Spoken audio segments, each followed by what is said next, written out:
안녕하세요. 오늘도 여러분과 함께 귀한 하나님의 말씀을 나누는 시간을 갖겠습니다.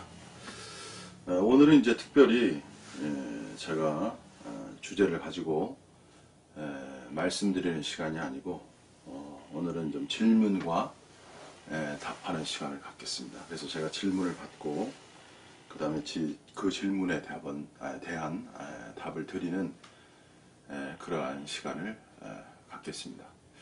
그래서 오늘 이제 질문이 하나 이제 왔어요. 질문이 이제 범상치 않은 참 어떻게 보면 참 성경에서 좀 난해한 구절이고 깊은 의미가 담긴 구절이죠. 그것이 이제 마태복음 18장 18절의 말씀이죠.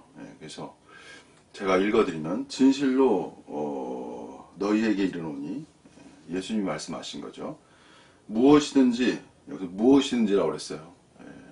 아무거나, 무엇이든지. 이 자체가 정말 놀라운 말이죠. 조건이 아니고 무엇이든지. 너희가 땅에서 매면 하늘에서도 매일 것이요. 무엇이든지 땅에서도 풀면 하늘에서도 풀리리라.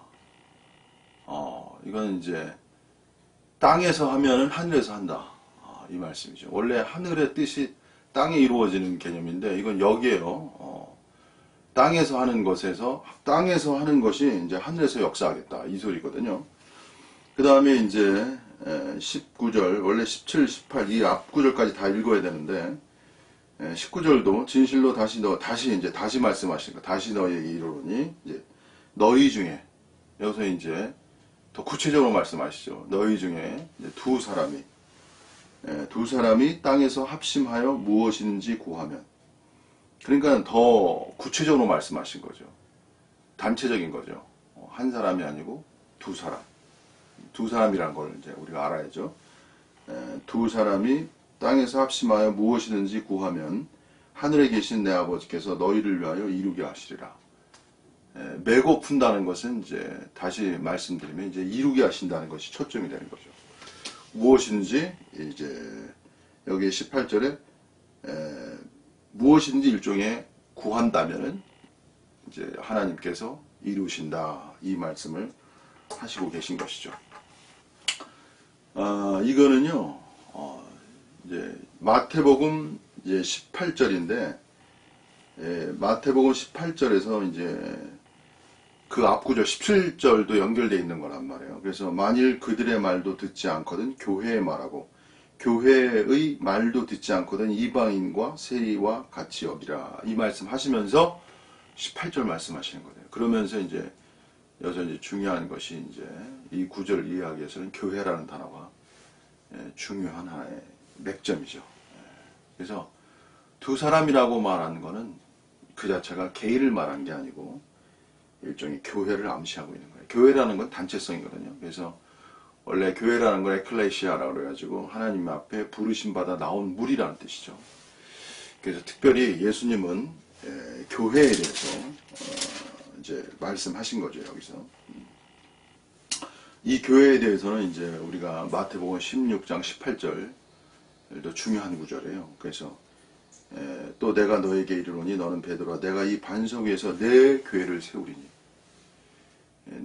세우리니 음부의 권세가 이기지 못하리라. 여기서 예수님이 오셨을 때 여기서 내 교회를 세우리니 할 때 이 세운다는 개념은 일종의 뭐냐면은 미래적 개념이잖아요. 그래서 예수님이 오셨을 때는 아직 교회가 세워진 것이 아니에요. 여기서 영어로 will build니까 그래서 그러나 예수님이 죽고 부활하시고 승천하심으로써 성령을 비로소 부어주실 때 이제 오순절 날에 성령이 부어졌잖아요. 이제 그때 그 기점으로 해서 교회가 탄생하는 거죠. 그래서 교회라는 건 뭐냐면요. 이 두 가지 측면이 이루어져야 돼. 그게 뭐냐면 지난번에 말씀한 것과 연결되어 있는데 내주하는 성령의 체험, 능력에 부어지는 성령, 이 두 가지가 같이 존재해야 이제 교회가 나타나는 거예요.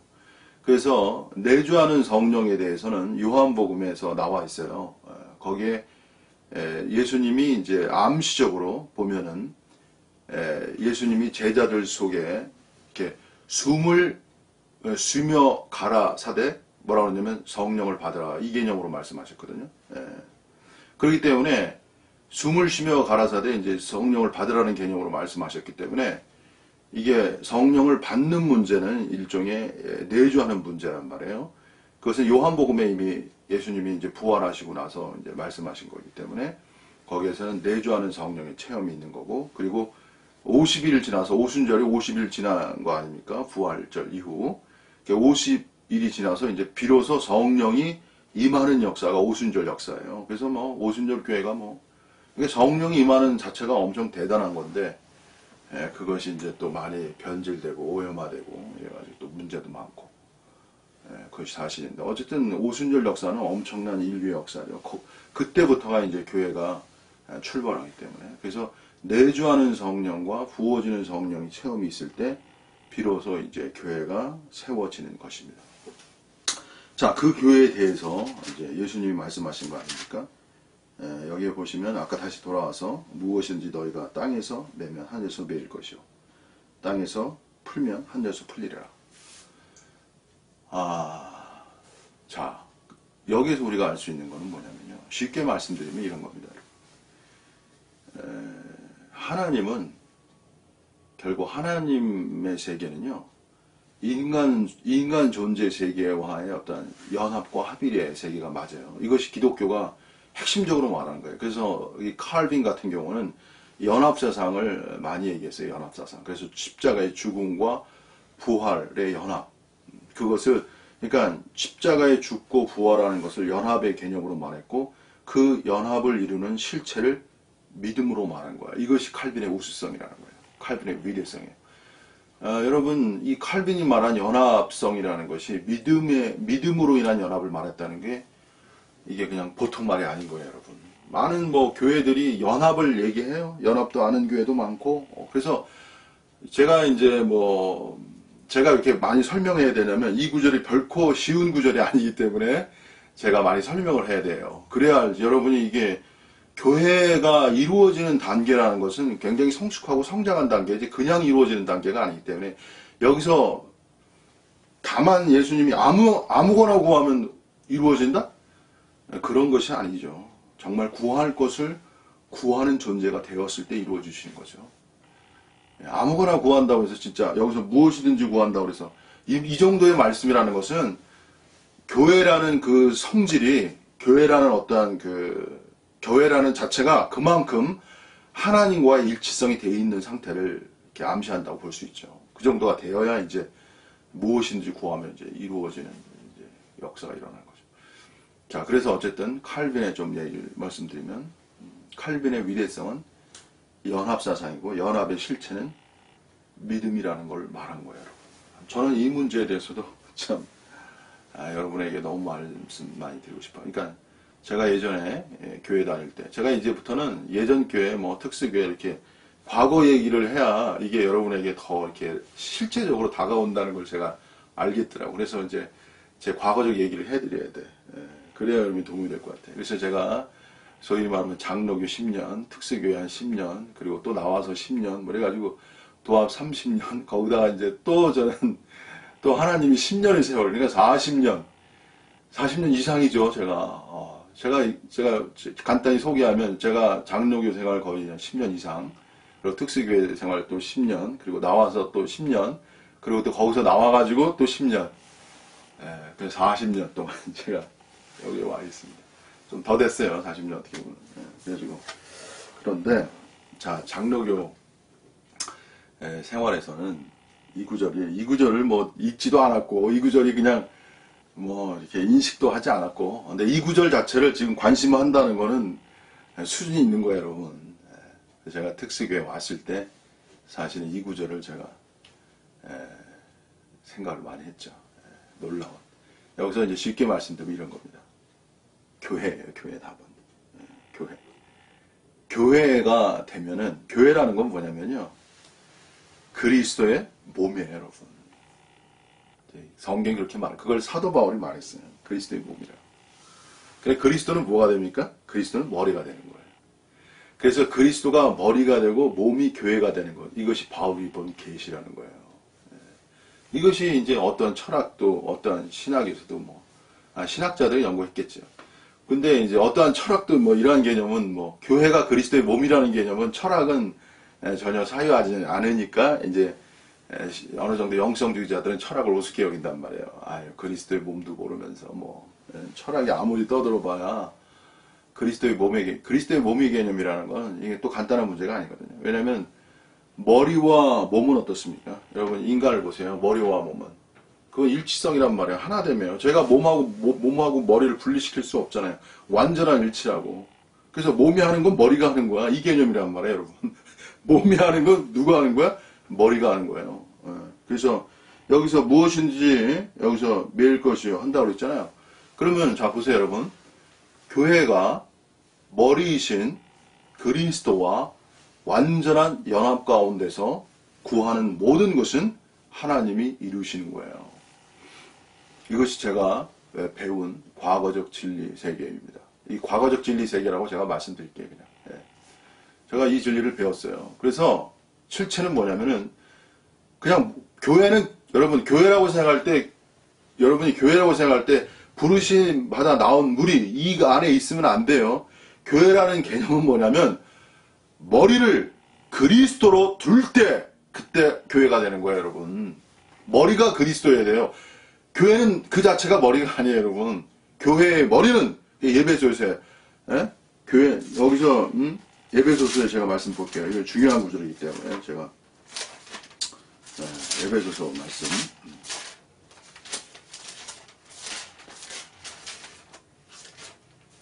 그래서 예배소서의 말씀 보시면 뭐냐면은 자 여기 있잖아요. 이 또 만물을 그 발 아래 복종하게 하시고 그를 여기서는 마태복음 자 에베소서 1장 22절에요.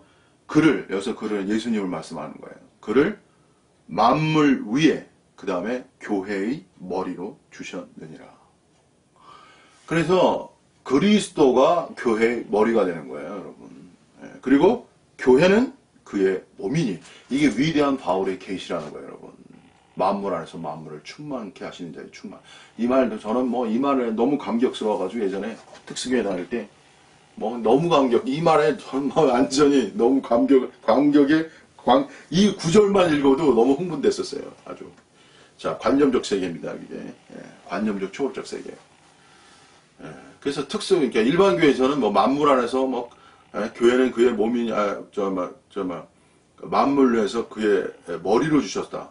그리스도가 머리이시고 교회가 그리스도의 몸이라는 것. 이거 일반 교회에서는 이렇게 명확하지가 않아요. 이런 걸 깊이 사유하지도 않아요, 사실은. 그렇게 사유하는 단체도 많지 않아요. 전부라고 말하겠지만 거의 없습니다. 자, 특수교회에서 배운 거예요.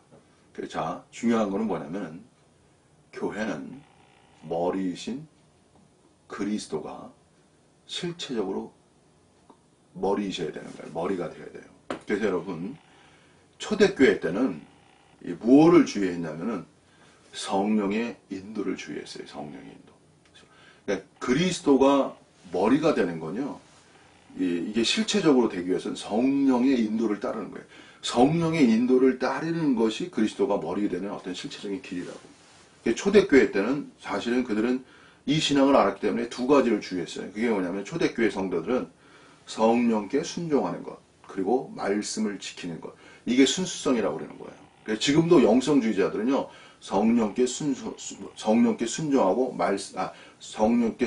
말씀을 지키는 이 두 가지 면을 굉장히 주의해요. 근데 사단의 역사는 뭐냐면 제가 그랬잖아요. 유사 성령을 만들고 말씀을 어둠화하는 거예요, 여러분. 제가 이것이 바로 미래펜타 신앙입니다. 지금 제가 말한 것이. 아니 성령께 순종하는 건 맞아요. 말씀을 지키는 것 다 맞습니다, 여러분. 근데 사단은 어떻게 역사하냐면 성령에 순종하는 그 성령을 유사화하는 거고요. 말씀을 지키는 것이 맞는데 말씀을 자체를 어둠화하는 거예요, 여러분. 제가 이걸 또 풀어야 돼요, 여러분. 이게 무슨 소리인지를. 그래야 여러분이 이해할 수 있는 거예요. 간단한 문제가 사단은 간단한 문제가 결코 아니에요, 여러분. 여러분, 사단이 왜 이게 위험하냐면 나도 모르게 나를 속이기 때문에 그런 거예요, 여러분. 나도 모르게 나를 속인다. 그러니까 라캉이라는 일대 현대 철학자가 자기가 자신을 모른다고 그러잖아요, 여러분. 이 철학도 진실한 거라니까 자기가 자신을 모르는 거예요, 여러분. 인간이라는 거는. 어거스틴은 인간은 뭐라고 그랬어요? 속임 당함으로 존재한다고 그랬죠. 이거 교부로서 어거스틴의 참 진실성이라고 저는 봐. 인간은 자기도 모르게 자신이 속고 있는 거야. 이 세계를 알아야 돼. 이게 사탄의 역사라는 거예요, 여러분. 저도 예전에 나도 모르게 나를 속고 있어요. 이 비유를, 자, 어쨌든. 제가 신화적 얘기를 하고 싶은데, 하늘 날아가는데 이 밀랍으로 만들어가지고, 밀랍으로 만들었잖아요. 그래가지고 하늘 날아가자 신화가 있잖아요, 제가. 신화. 그래서 날아가는 재미에 도취됐어. 근데 어디다, 이게 밀랍으로 만들었기 때문에 날아가면 어떡합니까? 고도를 높이니까 태양과 가까워지잖아요. 태양과 가까워지니까 밀랍이 녹아버리는 거예요. 이게 인간의 들란 말하는 거예요, 여러분. 하나님 세계에 미쳐가지고 저는 엄청 날아갔는데, 그게 사단의 역사를 모르니까 밀랍이 돼버려. 초가 녹아버려. 자기가 타는지도 몰라. 얼마나 이제 실체적인 이야기입니까? 하나님의 세계에 황홀해가지고 그 세계로 날아갔는데 존재가 밀랍이에요, 밀랍 여러분. 인간 존재는 밀랍이라는 건 뭐냐면 사탄적 존재로부터 공격당할 수밖에 유혹당할 수밖에 없는 나역성이 그 존재 속에 존재하는 인간성이에요, 여러분. 그것이 인간입니다, 여러분. 사탄을 모르고 어떻게 무슨 하나님 세계로 날아가요. 날아가다 자기는 날아간다고 좋은데 녹는 거야, 밀랍이. 오류가 발생하는 거야, 여러분. 제 말은 굉장히 실체적이에요, 여러분. 지식적이지 않아요. 저는 체험해본 사람이기 때문에.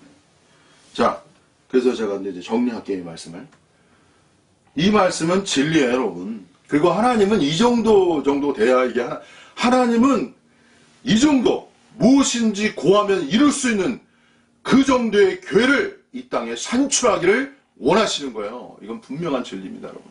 그러니까 이 정도의 진리가 이 정도의 교회가 되면 이건 하나님과 거의 하나 된 급이라고 봐야죠. 이게 실체예요, 여러분. 근데 미래 펜타적 관점에서는 이 실체에 이르기 위해서는 뭐가 필요하냐면은 방해 요소를 제거해야 되는 거예요, 여러분. 신학적으로 말한다면은 그리스도가 머리가 되시는 것이죠. 이걸 또 어떤 사역자는 엄청 얘기해요. 그리스도가 머리 된다. 근데 여러분, 그리스도가 머리 되는 게 그렇게 간단한 게 아니에요. 미래 펜타적 관점은 어떻게 실체적으로 그리스도가 머리가 되시는지를 구체적으로 밝히는 거예요. 그 실체는 뭐냐? 인간 내 존재하는 사탄 존재를 제거하는 거. 사탄 세력이라고 해야 되나? 이게 좀 어려워요, 여러분. 제가 말하기도 어렵다고. 왜냐하면 그리스도론은 뭐냐? 그리스도론이 중요한 거는 뭐냐면 사탄 심판 종말론적 관점이에요, 여러분. 십자가에서 그리스도께서 십자가에 달리셨다는 건 뭐냐면 그 십자가 속에 사탄이 포함된 거라고요. 그래서 죽으실 때 사탄을 종말적으로 심판하신 것. 이것이 바로 정통 신학이라고요, 여러분. 근데 이것이 그리스도론이에요. 근데 이 그리스도는 관념적이라고요. 실체론은 어디 있냐면 예수론에 있어요, 여러분. 예수론을 알아야 돼요, 여러분. 예수론이 밝혀져야 어떻게 실체적으로 사탄이 종말 심판된 것을 적용할 수 있는가. 이 비결이 예수론에 있습니다, 여러분. 이것이 미래 펜타 신학의 실체예요. 그래서 그리스도론의 성취론을 알아야 되지만 예수론의 실체론을 두 가지를 다 알아야 돼요, 여러분. 그게 무슨 소리냐면 여러분 예수님은 사람들이 어떻게 생각하냐면 예수님은 그리스도가 되기 위한 예수로 변질됐다고. 구원론을 위한 예수론으로 변질된 것이 이게 예수론의 축소화라는 거예요, 여러분. 그래서 일반 기독교는 그냥 구원을 위한 예수에 그냥 구원을 이루기 위한 예수론이야. 이 땅에 성육신에 오셔가지고 죽고 부활하시고 승천하셔서 생명 주는 영이 되셔서 이제 그리스도가 되셨다. 그래서 우리는 구원받았다. 그냥 이 땅에 이 개념이 많단 말이에요, 여러분. 이게 관념론이라는 거야. 이거 굉장히 중요한 겁니다, 체계적으로. 그러나 이것이 그리스도께서 이루신 세계인데 중요한 건 뭐냐면 여러분 이미 하나님께서 이루셨죠. 사탄을 심판하셨단 말이에요. 근데 이 사탄, 심판된 사탄을 실체적으로, 중요합니다, 여러분. 실체적으로 파괴하는 것은 또 다른 문제라는 것을 여러분에게 말씀드립니다, 제가. 자, 이걸 어떻게 말씀드리냐면, 예수님 말씀하신 거예요. 강한 자를 결박하고 그 다음에 세간을 늑탈하리라. 이게 예수님의 말씀이에요. 그 위대한 여러분. 강한 자를 결박한 것은 그리스도의 사역이란 말이에요, 여러분. 십자가에서 이미 결박 당했단 말이에요, 사탄이. 그러나 세간을 늑탈하는 것은 일종의 예수님의 말씀을 통한 성령의 대사역이라는 거예요, 여러분. 그래서 예수님의 말씀이 중요한 거예요, 여러분. 예수님의 말씀을 통한 성령의 대사역이 있어야 사단의 세간을 늑탈하는, 사단을 파괴하는 실체적 역사가 이 땅에 나타나는 거예요, 여러분. 근데 많은 경우 이 세계를 분리하지를 못해요. 이 세계를 분리하지 못해가지고 그리스도의 관념적 십자가, 제가 오늘 말씀드릴게요. 관념적 십자가의 세계를 간다고. 제가 오늘 십자가의 빛과 어둠을 얘기해야 돼요, 오늘. 어떤 사역자 십자가 엄청 얘기하는데 자기에게는 냉정하게 적용이 안 돼요. 남들에게 적용돼. 그래서 남들에게 순종을 강조해서 자기에게 순종화시키는 이러한 사람들만, 이게 종교의 해악성이라는 거예요, 여러분. 이거를 인문학이, 철학이 어느 정도 간파하고 있었다고요, 여러분. 겉을. 제가 아주 냉정하게 이게 바리새인들이었어요, 여러분. 십자가라는 것은 끝없이 자기를 의심하고 자기를 부인하는 거예요, 여러분. 영성주의가 끝없이 자기를 부인하고 의심하겠습니까?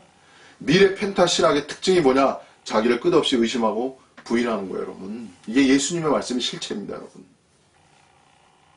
자기를 부인하고 자기를 의심하기 때문에 자기를 세울 수가 없어요, 여러분. 자기를 어떻게 세워? 자기를 세울 때 이미 사탄과, 자기를 세울 때 그 문제가 생기는 거예요. 바벨탑이라는 게 개념이 뭐예요? 인간 존재를 하나님 앞에서 세우는 거예요. 어떻게? 하나님 없이. 인간은 자기가 세워져야 돼요. 근데 하나님은 하나님의 존재성 안에서, 하나님의 역사성 안에서 인간이 대존재로 세워지기를 원하시는 거예요. 이게 하나님의 사랑이라고. 근데 인간은 사탄적 존재성이라는 건 뭐냐면 하나님이 없이 인간 스스로가 자기를 세우는 거야. 이게 사탄의 본 존재성이라는 거예요. 그래서 사탄이 하나님과 비기라, 하나님을 넘어서려고 했다고. 하나님을 넘어서려는 자, 하나님과 비기려는 자, 그게 뭐예요? 하나님 없이 자기가 하나님 되려는 자가 사탄의 본 존재성이라고. 그 사탄적 요소가 인간 존재 속에 적용된 거라고요, 여러분. 그것이 죄라는 거예요, 여러분.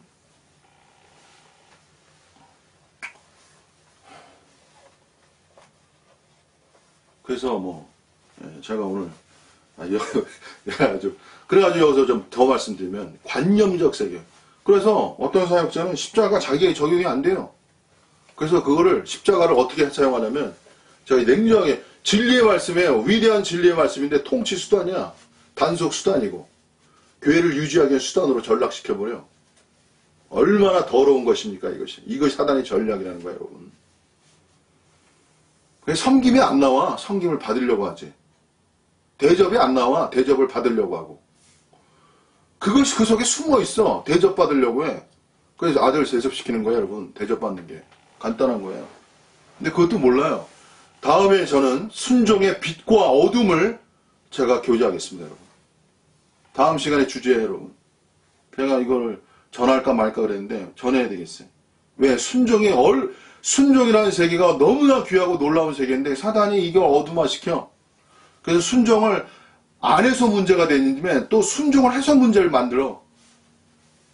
그래서 순종을 하는 사람들은 너무나 귀한 사람들에게 이 땅에 너무 순수하고 착하고 하나님을 절대화한 사람들, 그 사람이 순종하는 사람들이에요, 여러분. 아무나 순종하는 게 아니에요. 근데 그 사람들을 사단이 속이는 거예요, 여러분. 제가 그런 사람이었어요. 제가 절대적 순종자였어요. 목숨을 걸고 재산을 다 버리고 제 몸을 들여서 그렇게 저는 가고자 한 사람이에요. 갔어요, 실제적으로. 그런 사람을 사단이 속이는 거예요, 여러분.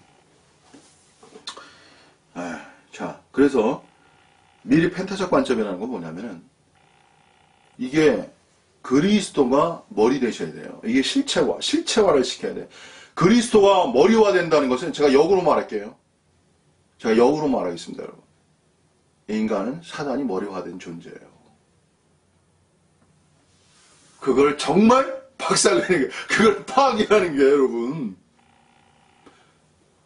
자, 보세요, 여러분. 사단이 왜 머리화된 존재냐면, 머리를 따르는가, 몸은. 인간은 어떤 존재냐면요. 타락이라는 건 뭐냐면, 인간은 죄를 따르는 존재성. 이것이 타락이라는 거예요, 여러분. 죄를 따르고 싶지 않아. 죄를 인식할 때. 근데 죄를 따를 수밖에 없어. 이것을 타락이라고 말하는 거예요, 여러분. 그거를 박살낸 것, 그걸 종말화시킨 것이 그리스도이시고요. 실체적으로 그 길을 그 사탄의 그 머리를 파괴해 나가는 것, 그것이 예수의 말씀이에요, 여러분. 그래서 그리스도론과 예수의 말씀이 살아나야 돼. 그래서 예수의 말씀의, 그리스도론의 특징은 성취론이에요, 성취. 예수의 말씀은 파괴론이고, 두 번째가 중요해요. 투쟁론이란 말이에요. 파괴의 역사는 투쟁을 통해서 이루어지는 거예요, 여러분. 오늘날 기독교는 그리스도의 성취론의, 영성주의 어둠화는 뭐냐면, 그리스도의 성취론에 빠져가지고 투쟁이 약화되는 거예요, 여러분. 여러분, 이 투쟁이라는 거는 성취론이 선존재해야 투쟁론이 강력해지는 거예요. 원래 이 성취론은 투쟁론을 위해 존재하는 거예요, 원래가. 성취론이 있어야 투쟁론이 이게 힘을 받는 거예요, 여러분. 제가 여러 개 설명해야 되는데, 성취론이 결정론과 관련이 있고, 투쟁론이 과정론과 관련이 있는 거예요. 점진론과 관련이 있는 거라고, 여러분.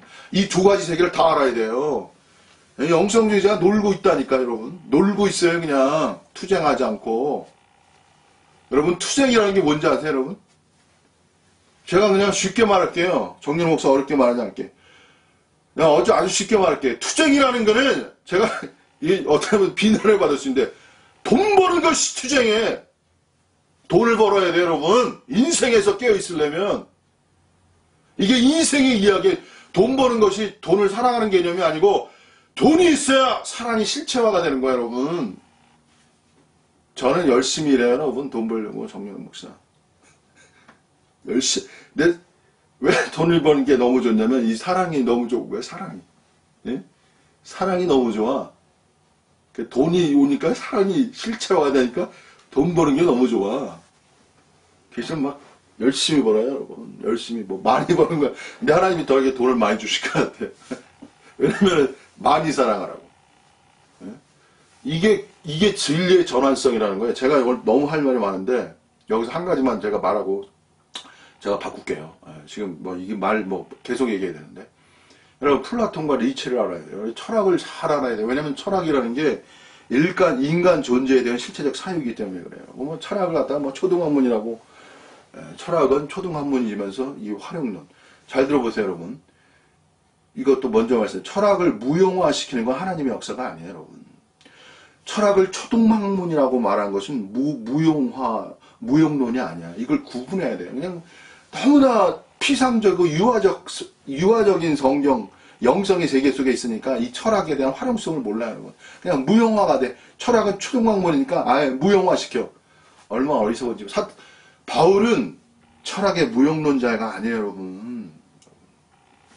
철학이라는 게 왜 그러냐면 철학이라는 게 진실성이 있어서 그래요, 여러분. 진실한 것이 진리 아닙니까, 여러분? 철학이 오류적이지만 그 오류를 오히려 활용하면 진실이 나타나는 거예요, 여러분. 머리가 입체적이어야 돼요. 제 말 잘 들으셔야 됩니다. 자, 여기서 한 가지만 제가 말씀드릴게요, 여러분. 잘 들어보세요. 오늘 이 얘기하면서 제가 여러 가지를 말씀드리는데, 플라톤 철학의 핵심은 뭐냐면은 이데아가 실제고 현상이 가상이라는 거예요, 여러분. 이데아 세계는 보이지 않는 어떤 완전 세계를 꿈꾸는 거 아닙니까? 이게 초월의 세계잖아요. 그것이 완전하다는 거, 그것이 실체라는 거야. 그래서 현상의 세계는 실체가 아니기 때문에 그 초월의 세계를 향해 나가야 된다. 이게 플라톤 사상이라고요. 이거 굉장히 중요한 얘기예요. 다 설명하기가 어려워. 지금 제가 굉장히 중요한 얘기인데 중요한 포인트점이에요, 여러분. 이것도 굉장히 가치가 있는 말입니다. 엄청 가치가 있어요. 근데 여기서 가치 전도라는 말을 쓰죠, 니체.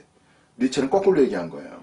이걸 잘 들어야 돼요, 여러분. 니체는 뭘 얘기했냐면, 이데아, 보이지 않는 이데아가 가상이라는 거야. 그게 가상이고, 현상이 실제라는 거야. 이게 가치전도예요, 여러분. 현상이 실체라는 거야, 여러분.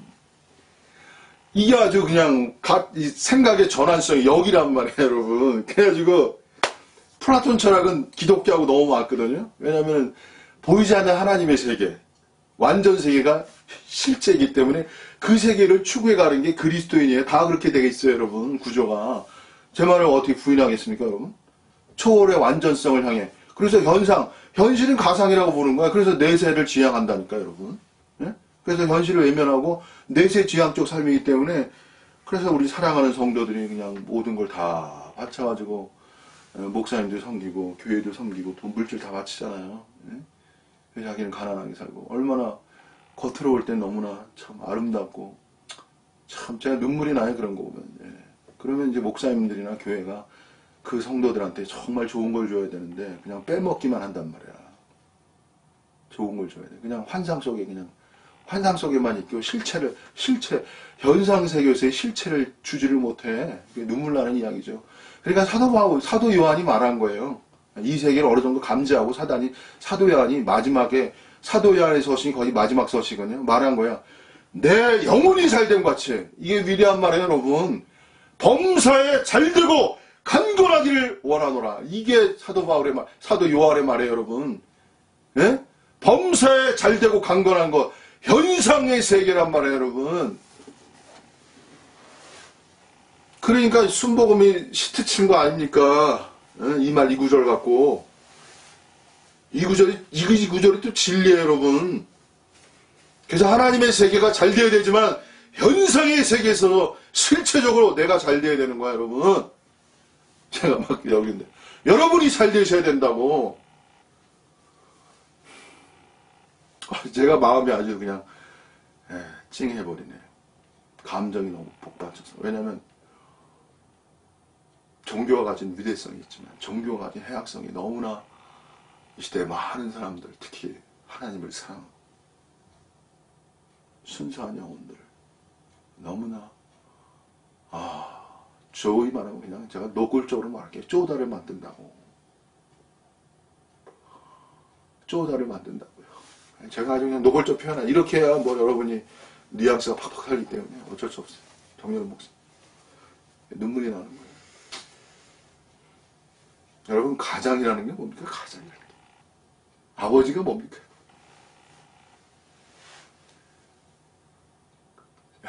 참, 아버지의 짐이라는 건 가족을 건사하고 자기를 희생하는 거예요, 여러분.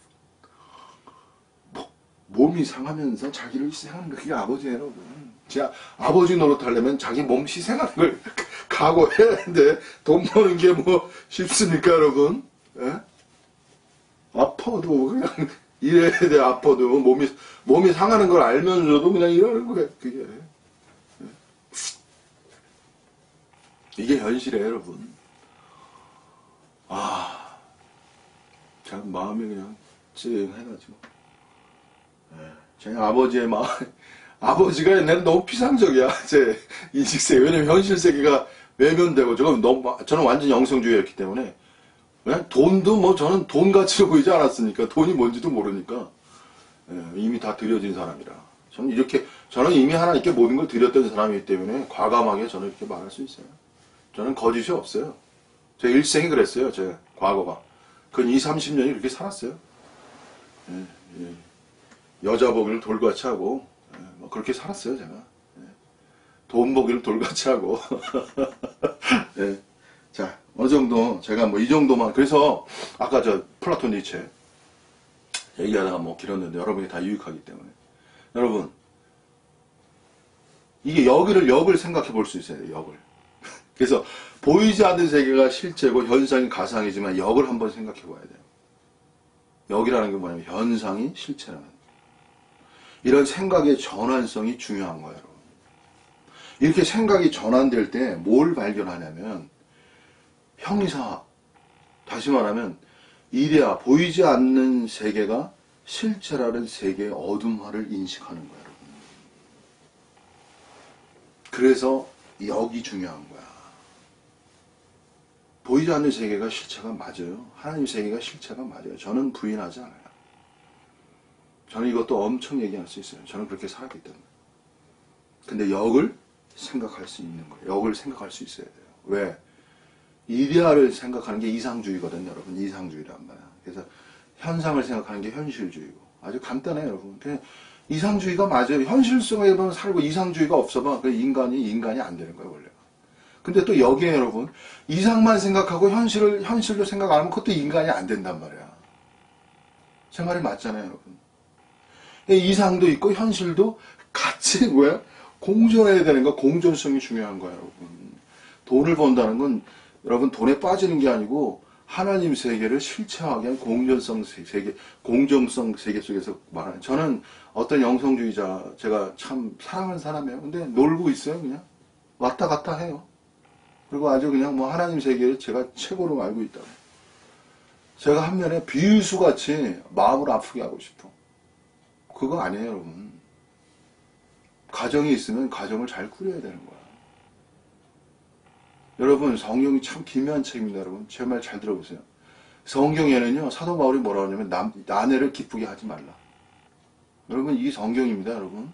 왜? 하나님을 기쁘게 하다 보면 아내를 기쁘게 하기가 어려워. 그래서 아내를 기쁘게 하지 말라고 썼어요, 사도 바울이. 여러분, 성경을 읽어보시면. 저는 그렇게 살았다니까요, 제가. 아내를 기쁘게 하면 안 되니까, 아내를 기쁘게 안 하고 살았어요, 제가. 하나님만을 위하고 살았어요. 그러니까, 아내가 볼 때 엄청 이게, 참 슬픈 현실이야. 제가 그 세계만 알았어요. 근데, 그것만 있는 게 아니에요, 여러분. 성경은 그것만 있는 게 아니야. 네? 귀하게 여기라는 말도 있고요. 사랑하는 말도 있고요. 그리고, 아내를 내 몸처럼 사랑하는 말도 있어요, 여러분. 여러분, 성경을 갖다가 제가 딸랑이라고 말하지 말았잖아요. 딸랑이라고 말하지 말라고 그랬잖아요. 성경은 입체적이고 종합적 관점으로 알아가야 돼요. 그래야 오류가 없는 거야. 근데 그냥 영성주의자들은 또 아내를 기쁘게 하지 말라. 제가 옛날에 과학 특수교회 다닐 때 이거 엄청 얘기했어요. 여러분. 그래가지고 모든 걸 하나님께 드려라. 모든 걸 하나님께 바쳐라. 뭐 이게 하나님의 경륜을 위하여 뭐 이렇게 얘기하고 아이고 지금 생각해보면 아이고 할 말이 없어요. 하나님의 경륜을 위하여 The economy of God. The economy of God. For the economy of God. 아유, 하나님의 경륜을 위하여.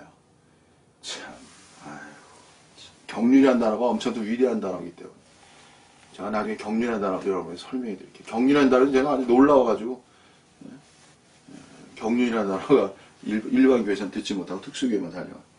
자, 오늘 뭐 한 얘기는 여기까지 하고. 자, 그래서 오늘 여기까지만 제가 했습니다. 자, 그래서 오늘은 제가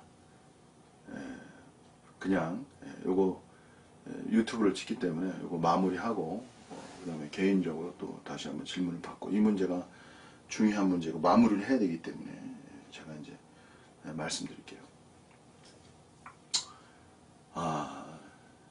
결론적입니다. 자, 하나님의 세계는요 인간이 추구할 세계예요. 왜냐하면 그 세계 자체가 완전 세계이기 때문에 그런 거예요. 완전 세계.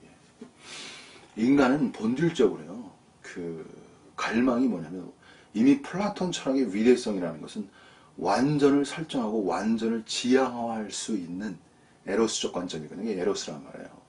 그러니까 완전을 지향하는 추동성 이게 에로스의 관점이에요. 인간은 어떤 존재냐면 에로스적 존재. 완전을 사모하는 존재란 말이에요.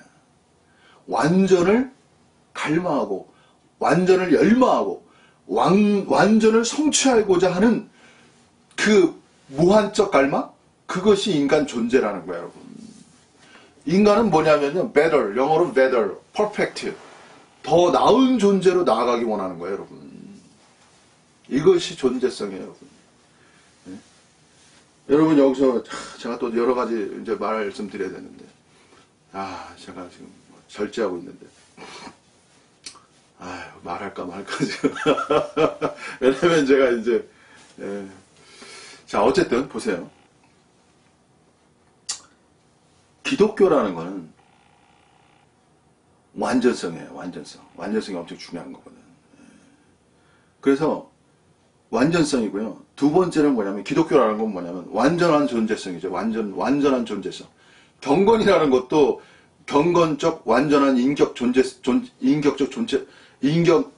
존재성을 원하는 거 아닙니까? 경건이라는 것도. 인간은 이 도덕이라는 거 엄청 중요하단 말이에요. 왜냐하면 인간은 도덕으로 결핍된 존재이기 때문에 그래요. 그래서 칸트가 그렇게 도덕을 얘기한 거예요. 그게 실천이라는 개념이죠. 왜냐하면 이성으로서는 파악이 안 되는 거고, 이성으로서는 하나님의 세계가 파악이 안 돼. 그리고 이성으로서는 하나님의 세계를 도달할 수 없다는 거를 칸트가 어느 정도 발견한 거예요, 여러분. 이게 계몽주의의 이후에 나온 칸트의 어떠한 그 공헌도란 말이에요, 여러분. 그러니까 계몽주의라는 거는 이성으로서 어떤 하나님 세계를 실체화를 이루고자 하는 거란 말이에요. 그래서 이성이 극대화된 것이 계몽주의예요. 근데 칸트가 거기서 말하는 게 이성의 제한성이란 말이에요. 이성 갖고는 보이지 않는 하나님 세계를 어떻게, 이게 물자체라는 개념이잖아요. 그거를 확인할 수가 없는 거야. 이성의 한계성이라는 거예요, 여러분. 네? 그거를, 하나님의 세계를 이성으로는 어떻게, 참, 제가, 너무 할 말이, 여러 가지 할 말이 너무 많아가지고, 이성이라는 거. 얼마나 차이 이성이. 자, 어쨌든. 그렇잖아요. 그래가지고, 칸트의 또 공헌성은 뭐냐면, 도덕성. 실천 이성이 도덕성이란 말이에요, 여러분. 그래가지고, 도덕성으로서의 하나님과의 세계의 어떤 실체화를 이루는 거야. 그게 도덕이라는 관점이지. 그래서 인간은 도덕이란 말이에요, 여러분. 이제, 참 제가 너무, 그래서 도덕이 이게 중요한 거야, 여러분. 여러분, 인생에서 착하게 살아라, 의롭게 살아라, 바르게 살아라, 거짓말 하지 말아라. 이게 다 도덕이잖아요, 여러분. 얼마나 도덕이 중요한 겁니까? 여러분, 교회 생활도 영성주의자의 대부분의 말은 다 도덕주의예요, 여러분. 도덕주의. 근데 칸트는 니체는 이 도덕을 같이 전도화했어요, 여러분. 그러니까 니체를 또 알아야 돼요. 도덕이 아니다라고 말하는 거예요. 자, 여러분, 이게 알고 싶지 않아요. 니체가 도덕이 아니라고 말한 거예요. 여기서, 참, 도덕의 세계는 하나님의 세계예요, 여러분. 제가 쉽게 말할게요. 도덕은 하나님의 세계. 근데 인간은 어떤 존재예요, 여러분? 도덕을 실체화할 수 없는 실존적, 결함적 존재성이에요. 인간은 결함적 존재성이에요. 이 결함적 존재성을 실체적으로 완전한 존재성으로 이렇게 차원 이동시켜야 되는 거예요. 제가 여기서 너무 이것저것 좋은 얘기 하려고 그러다가 너무 많이 얘기하면 오늘 여기까지만 하고 제가 다가 안 하고 개인적으로 유튜브를 통해서 요거 방송 끝내고 그 다음에 질문을 받고 다시 녹음하겠습니다. 이거는 더 깊은 어떤 세계가 있기 때문에 그냥 공개적으로 말하기엔 너무 쉽게 주고 싶지가 않아요. 여러분이 쉽게 말씀드리고 싶지가 않아요.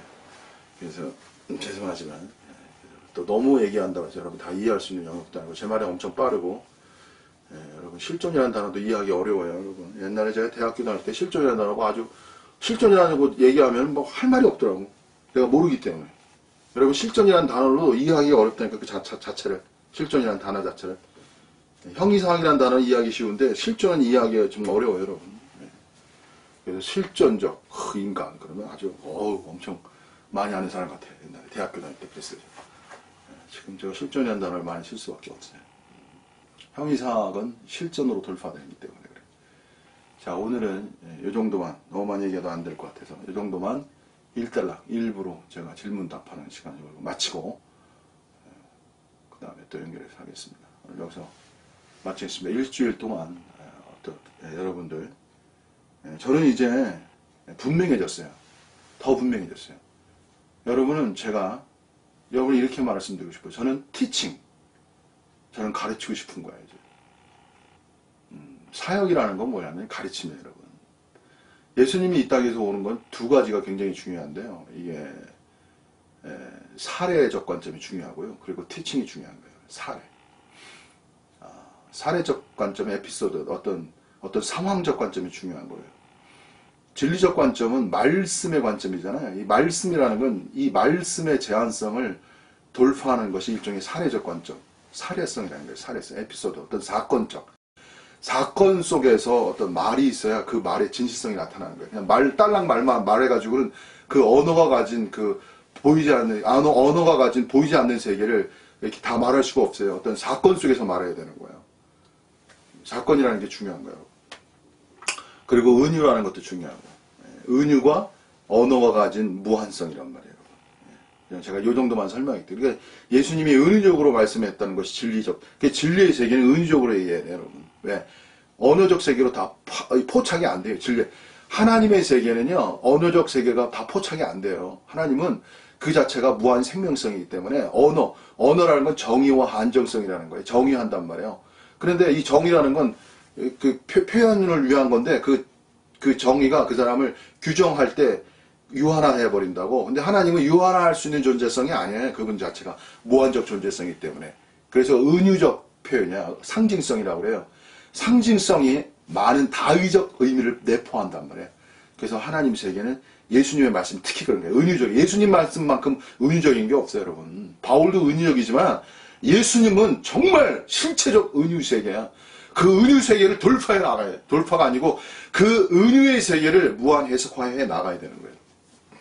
자, 어쨌든 여기까지만 설명하게 드리고 오늘은 여기서 마치도록 하겠습니다. 아쉽지만 여기서 마치겠습니다.